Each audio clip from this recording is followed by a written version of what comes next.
Warning: this video contains strong language and graphic photos. Viewer discretion is advised.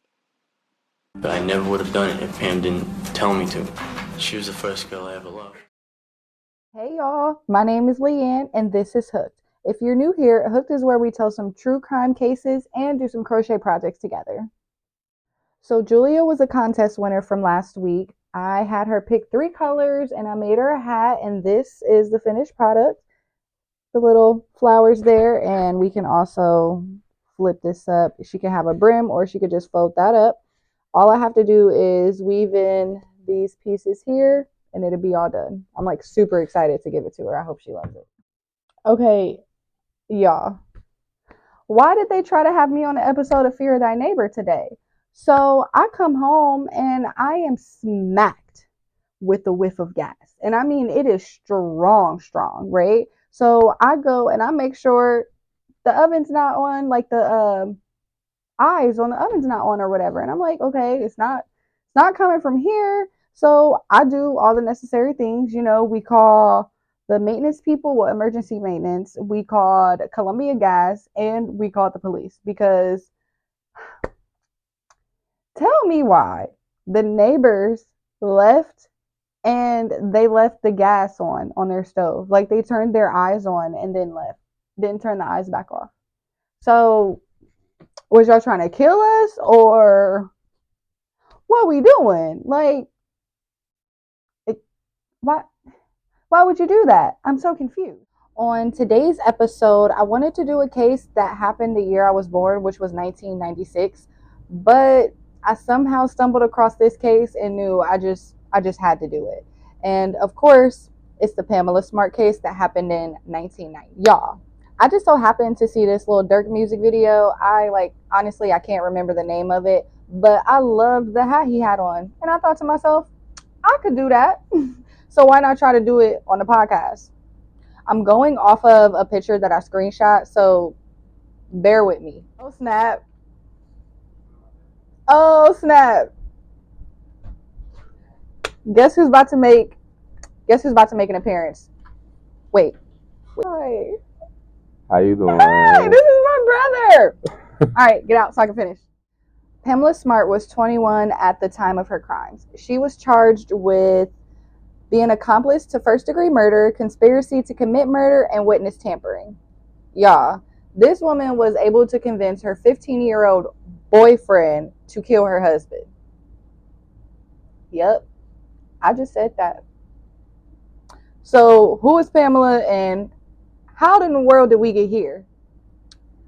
Okay, so like I said, I don't have the best picture or the pattern for this hat that I seen in this music video.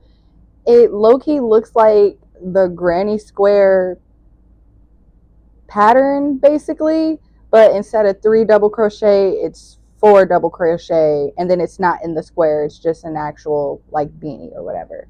So I'll be using these 3 colors. And Pam was born August 16th, 1967 in Florida to her parents, John and Linda. I'm pretty sure we've done a case where the dad's name was John. It's such a common name. But anyway, Pam grew up in Miami before her and her family moved to Derry, New Hampshire when she was in middle school. Pam went to Florida State and was the host of a college radio program and ended up graduating from FSU with a degree in communications. During Christmas break in 1986, Pam went to New Hampshire to visit family, and while she was there, she met Gregory Smart. They began dating in February of 1987 and got married 2 years later. He even moved to Florida with her so that she could finish her senior year at FSU. But unfortunately, about 7 months into their marriage, they started having problems. It all started with little things like Greg getting a haircut, well, surprising Pam with a haircut. He figured since they were married, it was time for him to get a grown up job and something more stable. So he got into the real estate business like his dad. You can't just be selling properties to people with your hair all long and wild. Well, let's just say Pam did not welcome this. She loved his long rock star hair, and it was really one of the things that attracted her to him. Now, both Pam and Greg had very, very, very strong personalities, and both of them wanted to be in control. And two people living like that in the same household could start nothing but trouble. They would get into arguments, and they even got into one big argument at a bar when they were out with friends, which ended with Greg spitting a mouthful of beer at Pam. Now, y'all listen. I'm no fighter, but if you fix your lips to spit anything at me, they're gonna have to forcibly remove me from you. That's just that's just it. And this all started because Greg and his friends were being assholes and they were making like super inappropriate comments to the waitress in front of Pam. So I would have been mad too. Like, what the hell am I, you think I'm a joke? What? So they decided to stick together through this. And since Pam had graduated, there was no reason for them to still stay in Florida. So they ended up coming back to New Hampshire. While Greg loved being back, Pam was having a hard time. She didn't have very much luck finding a new job. So she ended up going to a temp agency, which landed her a job as the new media center director with the school administrative unit 21. She even got her own office at Winnicott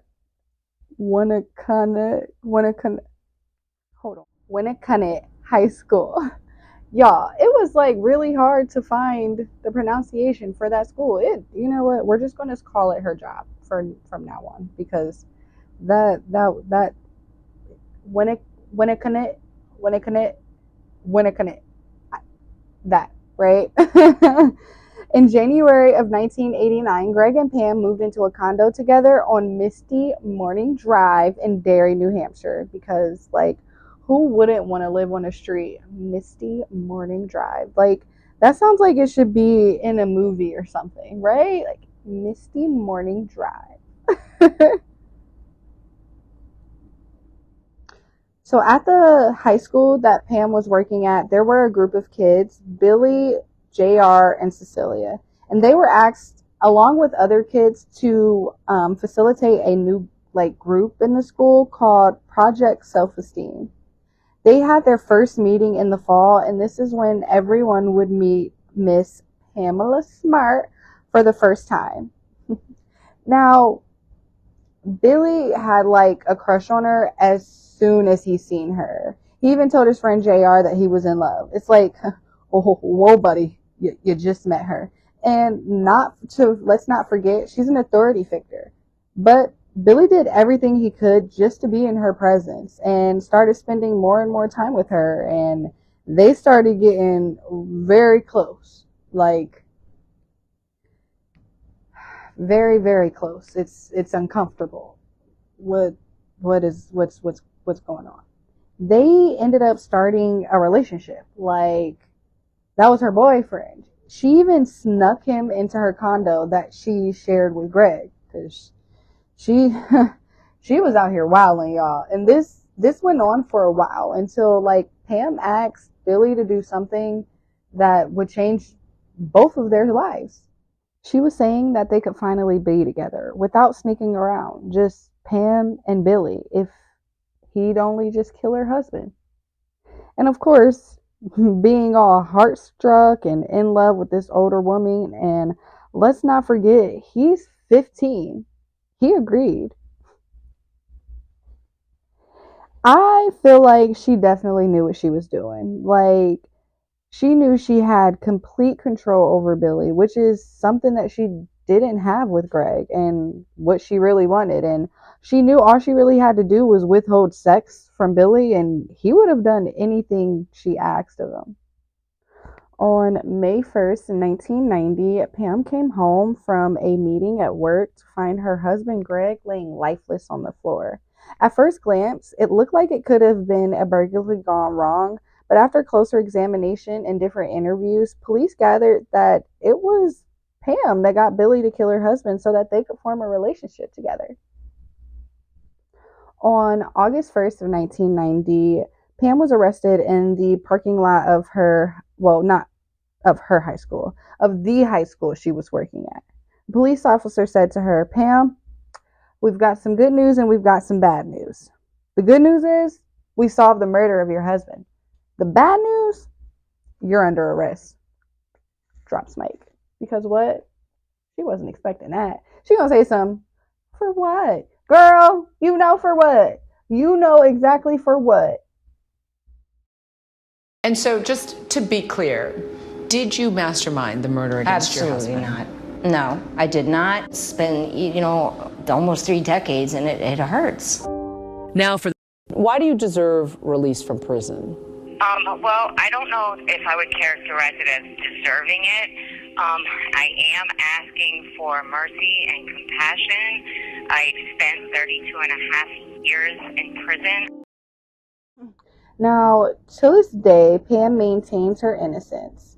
But honestly, no one's trying to hear that. Well, at least I'm not. You came in and you seduced a 15-year-old boy. A 15-year-old boy. And then had the nerve to have him kill your husband. Like, if you were that unhappy, you should have just got a divorce, beloved. Well, now good old Pammy here is serving life without the possibility of parole at the Bedford Hills Correctional Facility. And Billy, poor Billy, he was charged with second-degree murder and was sentenced to life, not eligible for parole for 40 years with a minimum of 12 years to be served at Maine State Prison in Warren. And honestly, I do feel bad for Billy. Like, Pam clearly just used him for her own gain. She literally just had him do her dirty work. Well, Billy was granted parole on March 12th, 2015, and was released from prison. And he's going to be on just like parole for the rest of his life, unfortunately. Well, friends, that was the case of Pamela Smart. If you have any suggestions on any other cases that you think I should take a look into, or if you have any comments on this case, please leave a comment. If you want to see the finished product of the hat that I'm call myself trying to make from that from that picture, please follow me on Instagram at HookWTrueCrime, on TikTok at HookWTrueCrime, and make sure you subscribe because I'll be here for you every Wednesday. As always, I hope you have an amazing day and I'll see you next week. Love y'all. Bye.